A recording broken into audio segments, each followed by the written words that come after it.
आप सभी का बहुत बहुत स्वागत है। आज हम यहाँ पर बात करने वाले हैं नवरात्रि के ऊपर। नवरात्रि आने वाले हैं और आप सब लोग जानते हैं कि माँ की हर रूप में पूजा बहुत ही फलदायी रहती है। पर आज मैं यहाँ पर आपको एक विशेष उपाय बताने वाली हूँ।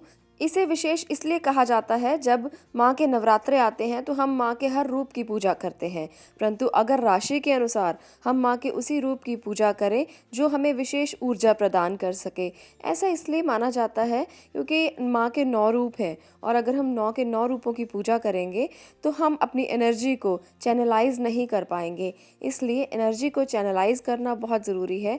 माँ के तो 9 रूप हैं और माँ हर रूप में वही फल प्रदान करती है जो फल माँ हमें दे सकती है। माँ अपने बच्चों को हर रूप से अच्छा देखना चाहती है, उनके लिए हर रूप से भला करना चाहती है, परंतु हम अगर राशि के अनुसार माँ के उसी रूप की पूजा करते हैं जो हमारे लिए विशेष तौर पर है तो हमें बहुत ही ज़्यादा अच्छे फल प्राप्त होते हैं और जल्दी प्राप्त होते हैं। इसलिए आज के इस वीडियो में हम जानेंगे कि सभी राशियों को यानी कि विभिन्न विभिन्न राशियों को माँ के किस रूप की पूजा करनी चाहिए और साथ में जानेंगे कुछ विशेष उपाय जो नवरात्रों पर वो कर सकते हैं और इन विशेष उपायों से आपकी हर मनोकामना पूरी हो सकती है।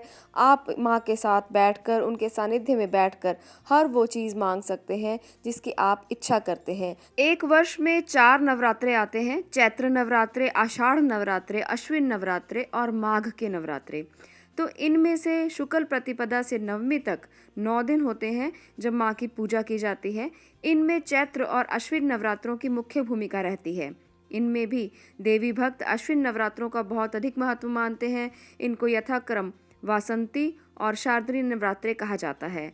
चैत्र नवरात्र को बासंती नवरात्रे कहा जाता है। चैत्र नवरात्र का प्रारंभ चैत्र मास शुक्ल पक्ष की प्रतिपदा से होता है। चैत्र में आने वाले नवरात्रों में माना जाता है कि कुल देवी देवताओं की पूजा करने का विशेष प्रावधान होता है। ऐसा करने से आपको विशेष फल मिलते हैं।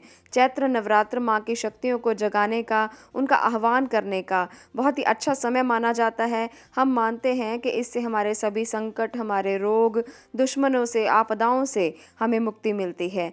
ऐसा करने से माँ हमारी रक्षा करती है और हमारा सभी आपदाओं से बचाव होता है। इस बार 2019 के जो चैत्र नवरात्रे हैं उनका आरंभ 6 अप्रैल शनिवार से होगा जो कि 14 अप्रैल तक चलेंगे।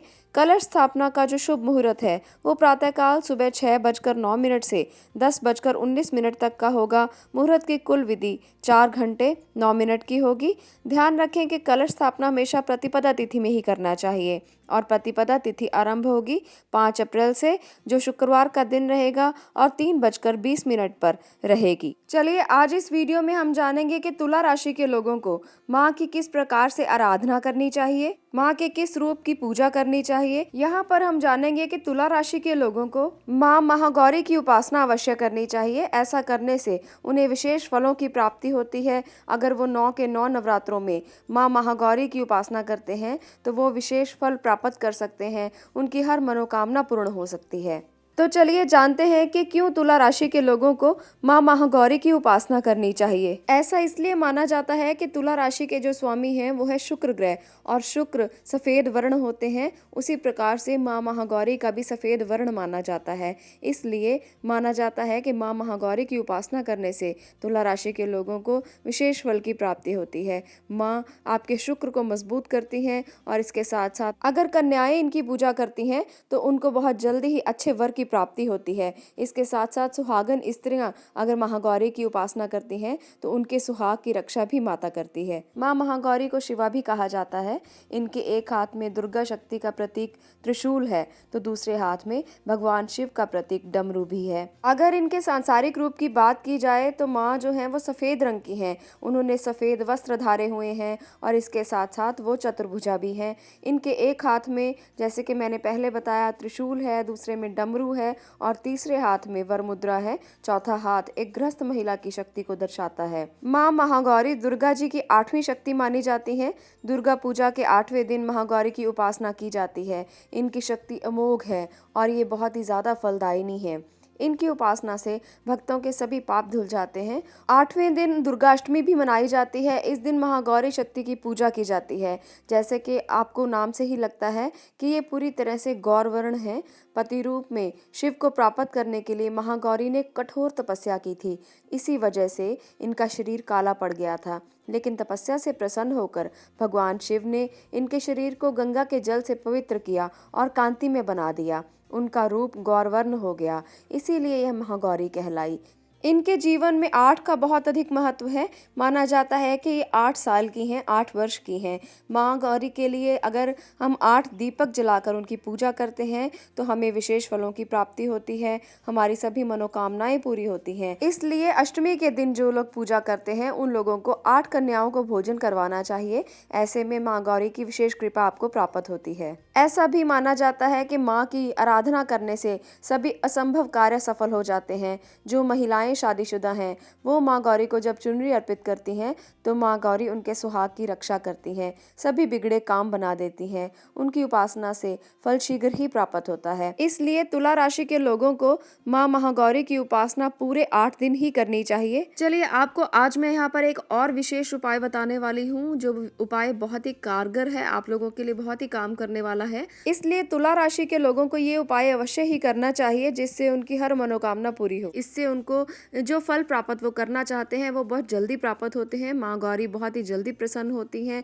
तो चलिए आज इस उपाय की बात करते हैं जो विशेष तौर पर उनके लिए धन की सभी समस्याओं को दूर करेगा। चलिए उपाय की बात कर लेते हैं। सबसे पहले यहाँ पर आप 3 चीज़ों को इस्तेमाल इसमें करेंगे। आप लेंगे दूध और इसके बाद इसमें लेंगे चावल और मिश्री। इन तीनों चीज़ों को मिलाकर आपने खीर बनानी है। इस खीर में आपने चीनी नहीं डालनी और इस खीर को आपने मिश्री के साथ बनाना है। मिश्री के साथ आप खीर बना लें। ये काम आप हर रोज़ नवरात्रों में करेंगे, इस बात का खास ध्यान रखना है। ऐसा नहीं है कि आप पहले नवरात्रे करें या दूसरे नवरात्रे करें, आपने रोज़ाना 9 दिन खीर बनानी है और मिश्री की ही खीर बनानी है। और इसके साथ साथ इसमें आपने इस्तेमाल करना है जो स्पेशल इंग्रेडिएंट है इस उपाय का, वो है इलायची। आपको इलायची का इस्तेमाल ज़रूर करना है। ऐसा करने से माँ महागौरी बहुत प्रसन्न होती हैं। उन्हें इलायची और मिश्री का भोग बहुत पसंद है। अब आप इस खीर को रोज़ाना माँ महागौरी को अर्पित करें। आप अपने घर में माँ महागौरी की प्रतिमा को ले आएं या आप किसी पिक्चर को रख लें, फ़ोटो को रख लें और उसके आगे चांदी की कटोरी में खीर डालकर रोज़ महागौरी को अर्पित करें। ऐसा आप 9 के 9 दिन करें। इस खीर का जिसका आपने भोग लगाया है, भोग लगाकर रोज़ाना आप किसी कन्या को इस खीर को दे दें जो आपने कटोरी में डाली हुई है। जैसा कि मैंने पहले कहा कि चांदी की कटोरी है तो बहुत अच्छा है, नहीं तो आप स्टील की कटोरी का इस्तेमाल भी कर सकते हैं।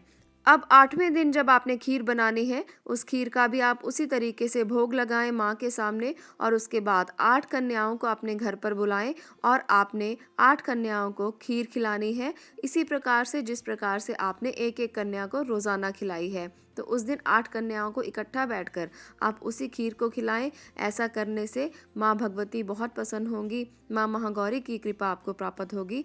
इससे आपको बहुत ही ज़्यादा अच्छे फल प्राप्त होंगे, आपकी आर्थिक उन्नति होगी, आपकी आर्थिक दिक्कतें दूर होंगी। तो इस उपाय को इस नवरात्रों में करके ज़रूर देखें, आपको बहुत ज़्यादा लाभ मिलने वाला है। तो चलिए दोस्तों, आज के लिए इतना ही। आप लोगों का बहुत बहुत धन्यवाद इस वीडियो को देखने के लिए। बाकी की राशियों के बारे में भी ज़रूर जानें और उनके बारे में भी ये देखें कि नवरात्रि पर उनको कौन से विशेष उपाय करने चाहिए जिससे उनको बहुत ज़्यादा लाभ हो।